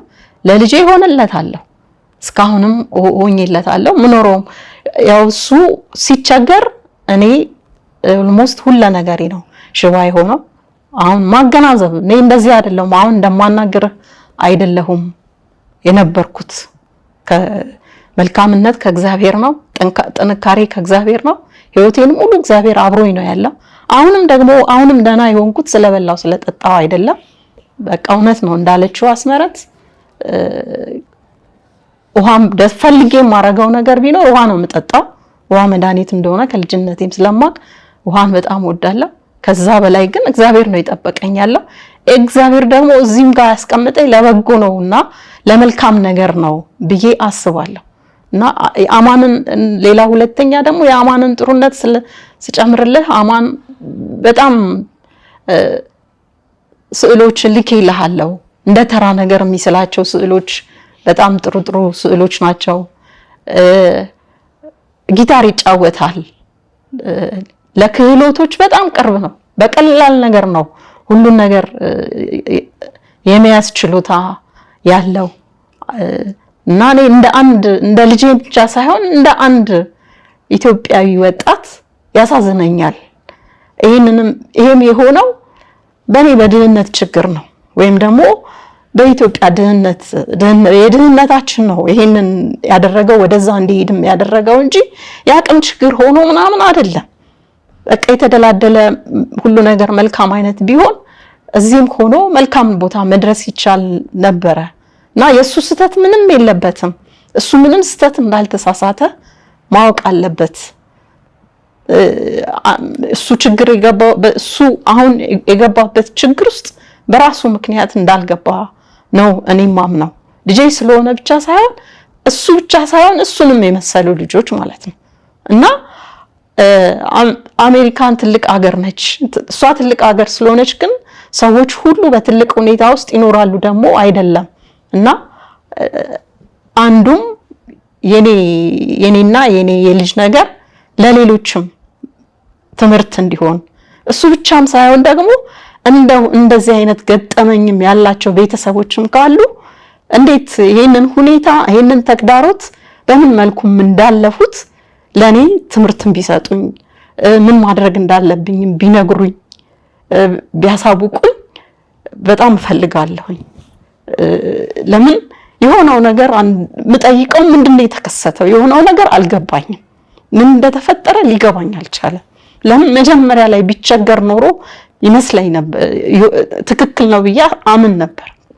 ግን ነገሮችን ካስኬደ በኋላ ጥሩ ነገሮችን ጥሩ መስመር ላይ ሆኖ ያለ በአንድ ጊዜ ነገሮች ክልብስብስ ብለውበት እንደዚህ እስኪጠፋ ድረስ ወይም ደግሞ ምን ችግር ውስጥ እንዳለ እንኳን ማሳወቅ እስከማይችልበት ውስጥ መሆኑን ሳቅ በጣም ነው የከፋኝ። እና ራሴንም ልቆጣጠር ብችል አልቻልኩም። በቃ 24 ሰዓቱን እኔ ስለ ልጄ ብቻ ነው የማስበውና ከዛ ውጪ በዚህ መንገድ አማንን አግኝተን ከዚህ በኋላ አማን ቢገኝ የኔ ብቻ አይደለም የሚሆነው የሙሉ ኢትዮጵያዊ ወይም ደግሞ ይሄን ፕሮግራም የሚሰማ ሰውና ከልቡ ይሄ ልጅ ካሰበው የዚህ በልቡ ያሰበው ሰው ልጅ ነው እንዲሆን የምፈቅደው። እና በዚሁ አጋጣሚ ደግሞ ያው እግዚአብሔር እስካለን ድረስ ምናልባትም የወላጅ ዕዳ ለልጅ ይተርፋልና እኔ ያስቀየምኳቸውን ካሉ ይሄን ፕሮግራም አይተው ተቀይመውኝ የነበሩ ሰዎችም ካሉ ስለ አማን ብለው ይቅርታ እንዲያረጉልኝ በእግዚአብሔር ስም እጠይቃለሁ። ሁለተኛ ደግሞ እኔም ተቀይሜያቸው የነበረ እኔ በባህሬ ነገሮችን መተው እንጂ መቀየምን አላቅም። አስመረትም ታውቃለች። ችግርንም የሚያስቀይምንም ነገር ከልቤ አልቆጥርም። ችግርንም ቢሆን ማለፍ ነው ፈልገው ማልፍበት መንገድ ሐሳብ ነው ማመጣው። በቃ የጠፋ ጠፍቶ እንደ አዲስ ሀብዬ የመጀመር አቅም ነው ያለኝ እንጂ ለምን እንደዛ ሆነ ብዬ ወደ ኋላ የምቆጥር ሰው አይደለሁኝም። እንደሱም ሆኖ ግን እንደው የተቀየምኳችሁም ሰዎች ይቅርታ አርጌያለሁ። ያስቀየምኳችሁም ሰዎች ስለ ልጄ ስለ አማን ብላችሁ በጣም ይቅርታ አድርጉልኝ። በምን አውቄ የሚሆን ሳላቅ ያጠፋሁት ካለ ምክንያቱም የወላጅ ዕዳ ለልጅ ስለሚተርፍ ማለት ነው። እና ያ ደግሞ እግዚአብሔርን ያራራል። የእግዚአብሔር መራራት ደግሞ መልካም ነገር ያረጋል ብዬ ስለማምን ነው። ያን ያህል በእምነቴ ስርዓት ያለኝ ጠንካራ ክርስቲያን ባልሆንም እግዚአብሔርን ግን እጅግ በጣም አምነዋለሁ። እስከዛሬም ድረስ በብዙ ተግዳሮቶች ውስጥ በብዙ መከራ ውስጥ አሳልፎኝ ሁልጊዜ ማመስገን ነው የምወደው። በተለይ ደግሞ አሁን ከስራ ከወጣሁበት በኋላ አንዱ ዋነኛው ምክንያቴ እስካሁን ድረስ እግዚአብሔርን በትክክል እንኳን ሳላመሰግነው እዚህ ጋር ደርሻለሁ። አሁን ደግሞ ለስራ አነስተኛ ጊዜ ሰጥቼ ራሴን ማስተዳደር እስከቻልኩ ድረስ ደግሞ ሞር ጊዜን እግዚአብሔርን በማመስገን ለመኖር ራሴን ላስጀምር ራሴን ከእግዚአብሔር ጋር ብዙ ላጣብቅ ባልኩበት ሰዓት ነው በጣም የሚገርመኝ ነገርና ለኔም ጥያቄ እግዚአብሔርም እንዲመልስልኝ የምፈልገው ለእግዚአብሔር የምጠይቀው ያለሁት እሱን ነው። እኔ እሱን ማመስገን ስጀምር ነገሮች በማልፈታው አሁን የኑሮ ችግር ቢሆን እተወዋለሁ፣ ግን የልጄ ችግር ግን እንዴት አድርጌ ልተው? በቃ ትልቁ ችግር እሱ ነው። መታው አልቻልኩም እና ከእግዚአብሔር መልካም መልስ እጠብቃለሁ። በጣም ይቅርታ እጅግ አመሰግናለሁ ቸቤ ስለምታረገው ነገር። ስለ ዳኒ በጣም ተደስቻለሁ። ልክ የኔ ልጅ አማን እንደዳነ ነው ለብዙ ሰው ነው ሼር ያደረኩት ደግሞ ፕሮግራሙ ሼር ለማድረግ ሳይሆን ሰውነትን ምን እንደሆነ የሰው ለውጥ የአሜሪካ ቴክኖሎጂ ከፍ ያለ ሕክምና ሳይሆን ለሰው ልጅ ተስፋ፣ መልካምነት መዳሰስ እንዴት ሰውን እንደሚያድን በዳኒ አይቻለሁኝ። መልኩ የጠፋ ልጅ ተመልሶ መልኩን እስኪመለስ ድረስ ነው እንግዲህ አንተ ቀርጸህ ያስተላለፍከውና ያን አይነት ስሜት ነውና አሁንም ደግሞ አማንንም በመልካም ሁኔታ እናገኘዋለን ብዬ አምናለሁኝ። አመሰግናለሁ። እግዚአብሔር ይስጥልኝ። ተባረክ፣ ዘመንህ ይባረክ። እንግዲህ እንዳልሽው ከዚህ በፊት የሰራናቸው ቪዲዮዎች እንደ እግዚአብሔር ፈቃድ ሆነው እንግዲህ ብዙዎቹ በእግዚአብሔር ፈቃድና በብዙ ኢትዮጵያውያኖች ኤርትራውያኖች ደጋግ ልብ ባላቸው ኢትዮጵያውያኖች ታግዘው እንግዲህ ጥሩ ሁኔታ ላይ ናቸው ያሉት። እንግዲህ ዳኒንም እንግዲህ እግዚአብሔር በእርግጠኝነት ይረዳናል። ያንቺ እንባ ይታበሳል ብለን በጣም ተስፋ እናደርጋለን። እስካሁን እግዚአብሔር በጣም እየረዳን ነው። አሁንም በዚህ ጉዳይ ላይ ይረዳናል ብዬ ተስፋ አደርጋለሁ። ይረዳናልም እና አታስቢ፣ ሁሉም የሆነው በእግዚአብሔር ነው። እስካሁንም የተቆየው እንግዲህ መቼም ሁሉም ነገር የተጻፈለት የተፈቀደለት ቀን ስላለ ያ ቀን እንዲመጣ አስበውም ሊሆን ይችላልና እንግዲህ ስልኮችን እናስቀምጣለን። ሰዎች እንዳልሽው እንግዲህ ባንቺም ጉዳይ እንዳንቺም አይነት ጉዳይ ላይ ያለፉ ኢትዮጵያኖችም እንደው ያለፉበትን ሁኔታ እንደዚህ ሊያማክሩሽ እንደው ሰዎች ሲያወሩ ሲያማክሩሽም አንድ ተስፋ ነውና እንግዲህ የደወሉ ያናግሩሻል ተስፋ እናደርጋለን። አማንም እንግዲህ ይሄን ቪዲዮ የምትመለከት ከሆነ እንግዲህ እናት ገነት ከብዙ ውጣ ውረድ ከብዙ ድካም ከብዙ ልፋት በኋላ የመጨረሻም ቻንስ ልጠቀም ብላ ነው ወደ ሚዲያ የመጣችው እንጂ የሚዲያ ፍጆታን ፍላጎት አይደለም። ዋናው ጉዳዩ የሷን ህይወት መመለስና ያንተን እንግዲህ በህይወት መቆየትና ያንተን ስትንፋሽ መስጠት ተሰምቶ እሷም ህይወቷ የምትለወጥበት ሁኔታ ነው ዋና የመጣንበት። አንተም ይሄን ቪዲዮ የምትመለከት ከሆነና እንደው ሚዲያ ላይ የመውጣትም ፍላጎት ባይኖር የመውጣት የሚዲያ ፍጆታ አይደለም። እኛን በውስጥ መስመር አናግረን ስለ ቁጥራችን እናስቀምጣለን። በመጀመሪያ ከሚዲያን በፊት እገዛ የሚያስፈልጉ ነገሮች ካሉ ማወቅ ያለብን ነገሮች ካሉ ኢትዮጵያ ህዝብ ማወቅ ያለባቸው ነገሮች ካሉ ሚዲያ ላይም ሳንወጣ መፈታት ያለባቸው ነገሮች ሁሉ ልንፈታ ልናግዝህ በዚህ አጋጣሚ እኛም ቃል እንገባለን። እዛም አካባቢ ያሉ ኢትዮጵያኖችም መጀመሪያ የምታገኙት ከሆነ ያለበትን የምታውቁ ከሆነ ቀርባችሁ ምንድነው ያለው ሁኔታ ብቻ አውሩት። ከዛም በኋላ ያለውን ነገር ደግሞ በመነጋገር መሆን ያለበትን ነገር እናደርጋለን። ስለዚህ የሚዲያ ላይ መውጣት ፍላጎት ከሌለ የማፍራት እንትም ካለ እሱ ላይ ምንም ሳትጨነቅ ቀጥታ ደውልን። ባለው ነገር የጠበቃም ጉዳይ ከሆነ ያለህን ስታተስን ወረቀትን የወርክ ፐርሚትን ቁጥር እናትህ ጋር አለ ከሷ ጋርም ወስደን ለጠበቃዎች ጋር አግኝተን ጠበቃዎችም ያለበትን ሁኔታ እንዲያዩ ድጋፍ እንዲያደርጉ እናደርጋለን። ስለዚህ ያለምንም ማሰብ ያለምንም ጭንቀት ብቻ ይሄን ቪዲዮ የምታይ ከሆነ ደውልልን። እናትህ ጋርም ደውል፣ እናስመረትህ ጋርም ደውል። ከዛ በኋላ ያለውን በቀጣይ ያለውን ነገር ካወቅን በኋላ ደግሞ ምንድነው የሚያስፈልገው የሚለውን ነገር በሱ ጉዳይ ላይ ደግሞ እንወያያለን። ክብራትና ክብራን ኢትዮጵያኖች መቼም ባላችሁበት ቦታ ይሄንን ቪዲዮ የምትመለከቱ እዛ አካባቢ ላይ ባትሆኑ ቪዲዮዎቹን ሼር በማድረግ ፎቶውን ሼር በማድረግ ለሚያውቁት ሰዎች ከሃይስኩል አብረው የተማሩት ኮሌጅም አብረው የተማሩት እዚህም ሀገር መጥተው ያፈራችሁ ብዙ ኢትዮጵያን ጓደኞች ይኖሩታል። እናንተ እንግዲህ እዛ አካባቢ ያላችሁ የምታቆም ብሉ እንደው ባካችሁ ስራዬ ብላችሁ እንደ እናት ወላጆች ሆናችሁ እንደ እናት ያልወለዳችሁም እንደ እናቶቻችሁ በማሰብ እንግዲህ የገነትን እንባ እንድትናብስ ጥሪ እናቀርባለን። ከዛ ውጪ ግን ሳላመሰግን ማላልፈው አስመረትና ያስመረ ቤተሰብ መቼም እናትሽን በጣም ትልቅ እድሜ እንዲሰጣቸው እንመኛለን። እንዲህ አይነት ኢትዮጵያኖች ወደ ኋላ ተረት ሆኖብን ነበረ ብለን እያለን የነበረውን ኢትዮጵያዊነት እናንተ ቤት ውስጥ ገብቶ ስላየ ነው።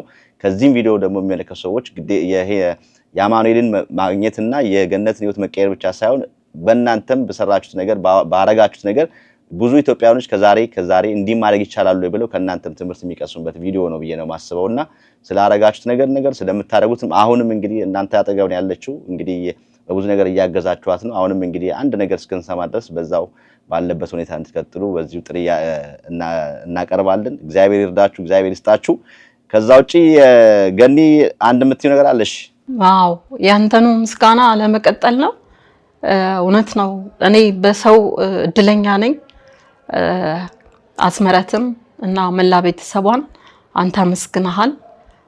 በዛው ልክ ደግሞ እንዲሁ ሌሎችም እንዲሁ ላይፍ ታይም የሆኑ ቤተሰቦች አሉኝ። እኔ የስጋ ዘመዶቼ አለመሆናቸውን እስከማላስታውስ ድረስ ማለት ነው። እና ማመስገን እፈልጋለሁ። ሲሳይ ዘየደ ትባላለች። ከ9ኛ ክፍል ጀምሮ አብራ ጓደኛዬ ነበረች። ማለት እኔ 9ኛ ክፍል ሆኜ በ2 ዓመት እሷ ትበልጠኛለች። እሷ ከነሙሉ ጓደኞቿና ሙሉ ቤተሰቧ ፍጹም ለኔ ተጨናቂዎችና በዚህ ጉዳይ ላይ ከኔ ያላነሰ አዝነው ተጨንቀው ነው ያሉት። እስካሁንም ድረስ አብረውኝ ናቸው ያሉት። ከነሱ የተነሳ እነሱም አሜሪካን ሀገር ያሉ ቤተሰቦችን አስቸግረው መቅደስ የምትባል እንዲሁ ሲያትል ውስጥ የምትኖር ቤተሰብ አለች። እሷም አማንን ለማግኘት በብዙ ጥራለች። ሌላው ደግሞ እንዲሁ በሌላ በማውቃቸው ሰዎችም ያገኘሁት ላንተም ነግሬያለሁ፣ የምታውቀውም ይመስለኛል፣ አሌክስ ማጅላን እሱም በጣም ብዙ ተግቷል። ሃይዴቦንም ራሱ እንዲሁ ላመሰግነው እፈልጋለሁኝ ባለው ነገር። ያው አሁንም በተለያየ መንገድ እያወራሁት ነው ያለሁት እና አብረውኝ ብዙ የአማን ጓደኞች ኦልሞስት በየቀኑ ነው እየደወሉ አይዞሽ እንጸልያለን እግዚአብሔር ይረዳናል ብለው ልክ እንደ ወንድማቸው የሚጨነቁ ያሉት ማለት ነው። ኒውዮርክ ያለ ጓደኛው አለ፣ ናቲ ይባላል። አላዛር ደግሞ እዛው ሲያትል ያለ ልጅ ነው። ሮሃማ የምትባላለች፣ ሌሎችም አሉ። ከኔ በላይ ነው እንደ እናት እንደ ወንድማቸው እናት ደውለው ነው እንዴት ሆነ ሰማሽ ወይ እያሉ በደንብ ይጠይቁኛል እስከ ትላንትናም ማለት ነው። እና ሌሎችም የረሳኋቸውም ሰዎች ካሉ በዚሁ አጋጣሚ ያው በአካል ሳገኛቸው ሁሌም አወራቸዋለሁ። ሆሳናም ያሉ ቤተሰቦች አሉኝ። ልክ እንደዚሁ ጌጤነሽ ትባላለች፣ ሆሳና ነች። ባለቤቷ ዳኜ ይባላል። እነሱን ደግሞ እናቴ ክፍለ ሀገር ነበረችና እናቴ ቤት ተከራይተው ይኖሩ የነበሩ ባልና ሚስቶች ናቸው። እነሱን ኦልሞስት እንግዲህ ወደ ሁሉም ከ30 ዓመት በላይ የማውቃቸው ቤተሰቦች ናቸው ሁሉም። እና አሁን የግድ ነው ስጋ ስላይደሉ ብቻ ስጋ አይደሉም ብለን መናገራችን ያሳፍረናል። አንተ ያልከው ኢትዮጵያዊነት እንደማለት ነው፣ መገለጽ ስላለበት ብቻ ነው። እና በጣም ስለነሱ አሁን ሁሉንም የምለው እግዚአብሔር ስለኔ ብሎ ሳይሆን አንደኛ ስለ ብቸኝነቴ፣ ሁለተኛ ስለ መንከራተቴ፣ በዋነኝነት ደግሞ አብረውኝ ስላሉ ስለኔ መጨነቅ ስለማይገባቸው ነገር ግን ስለኔ ስለተጨነቁ ሰዎች ብሎ እግዚአብሔር አማንን ያስገኘው፣ አማንን ደህና ያድርገው። በቃ ደህና ሆኖ ማግኘት እሱን ለሁላችንም ትልቅ ነገር ነውና እግዚአብሔር ልባችንን ያሳርፍ። ይሄንኑ ነው ካመሰገንኩኝ ሌላ የሚተርፈኝ ነገር የለም። እውነት ነው። በጣም ጥሩ።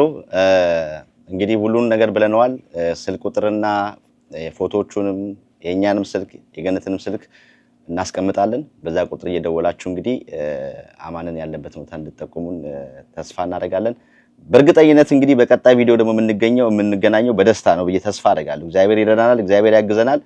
በደስታ ደግሞ ተገናኝተን እንደዚህ አሁን ያሉትን ሰዎች ሌሎቹንም ያገዙን ሰዎች የምናመሰግንበት መድረክ ይፈጠራል ብዬ ተስፋ አደርጋለሁ። ለዛ ሁሉ እንግዲህ እግዚአብሔር ይጨመርበት። በተረፈ እንግዲህ አብራችሁ ስለነበራችሁ እጅግ አድርጌ ያመሰግናለሁ። በቀጣይ እንዳልኩት በደስታ እንገናኛለን፣ ምንም ጥርጥር የለውም። እግዚአብሔር ያግዘናል። ይህም ፕሮግራም እንግዲህ ከአዲስ አበባ ደግሞ ሆነው ሲቀርጹ የነበሩ የቸቤ ሚዲያ የፕሮዳክሽን ቲም አሌክስ እና ታዴንም እጅግ አድርገን እናመሰግናለን። ወደዛም አዲስ አበባ ላይ ከዚህ ከአሜሪካን የሚቀረጹ ፕሮዳክሽን ቲም ስላለን ፕሮዳክሽን የምትፈልጉም ሰዎች ካላችሁ በዚሁ በቸቤ ሚዲያ ስልክ ቁጥር ደውሉን ታገኙናላችሁ። በተረፈ እግዚአብሔር ከእናንተ ጋር ይሁን። ሁላችሁንም እናመሰግናለን። በሌላ ፕሮግራም እንግዲህ እስከምንገናኝ ባላችሁበት መልካም ጊዜ እየተመኘው እንሰነባበት። እሺ፣ እናመሰግናለን። እሺ፣ እግዚአብሔር ይስጥልን፣ ይቅናን። እሺ፣ እሺ። ክብራትና ክብራት ዛሬ የነበረን ፕሮግራም እንግዲህ ከአዲስ አበባ በቀጥታ የነበረን ፕሮግራም ይህን ይመስላል። እንግዲህ እናታችን እህታችን እንግዲህ በዚህ ሁኔታ በሚያሳዝን ሁኔታ እንግዲህ አንድ ልጇን እንግዲህ ጠፍቶ ፍለጋ ላይ ነው ያለነው። ይህን ቪዲዮ የምትመለከቱ ሰዎች በሙሉ እንግዲህ በቁጥራችን ደውላችሁ በእሷም ስልክ ደውላችሁ ያለበት ሰነድ እንድታሳውቁን የሰራነው ቪዲዮ ይሄን ይመስላል። በሌላ ፕሮግራም እስከምንገናኝ ድረስ ባላችሁበት ቸር ሰንብቱ። እስከ 35% በሚደርስ ልዩና ታላቅ ቅናሽ ከ8 በላይ ፕሮጀክቶችን በታማኝነት ለደንበኞች ማስረከብ ከቻለው ከቴምር ፕሮፐርቲስ በ100% ክፍያ ከ5.5 ሚሊዮን ብር ጀምሮ አለያም በ20% ቅድመ ክፍያ ካለምንም ወለድና የግንባታ ዕቃዎች ጭማሪ በግንባታ ሂደት የሚከፍሉበት በሳር ቤት እንዲሁም አዋሬና ሊሴ እስከ 6.4 ሚሊዮን ብር በሚደርስ እውነተኛ ቅናሽ ከባለ 1 እስከ ባለ 3 መኝታ በተለያዩ የካሬ አማራጮች እንዲሁም የገበያ ሞሎችን በፒያሳ ቃሊቲና ገላን ከ500 ሺህ ብር ቅድመ ክፍያ ጀምሮ የኢንቨስትመንት አማራጮችን ይዞላችሁ ቀርበዋል። በዓለም ላይ በከፍተኛ ደረጃ የሥራ ዕድል ያለውን የሳይበር ሴኩሪቲ ሙያ መቀላቀል ይፈልጋሉ? መልሶ አዎ ከሆነ በአሜሪካ ሜሪላንድ ስቴት የተመዘገበውን ኦንላይን ትሬኒንግ የሚሰጠውን አዲስ ሳይበር እናስተዋውቁ። ለሙያው ጀማሪ ከሆኑ ለ3 ወር በሚቆየው ስልጠናችን $399 ብቻ በመክፈል የሰርቲፋይድ ኢን ሳይበር ሴኩሪቲ ሰርቲፊኬሽን ባለቤት ይሁኑ። ስለ ስልጠናው በቂ ግንዛቤ እንዲኖሩት የ1 ሰዓት ኢንትሮዳክተሪ ሴሽን በነፃ አዘጋጅተናል። ለተጨማሪ መረጃ ዌብሳይታችንን www.addiscyber.com ይጎብኙ። አዲስ ሳይበር ትሬኒንግ ሴንተር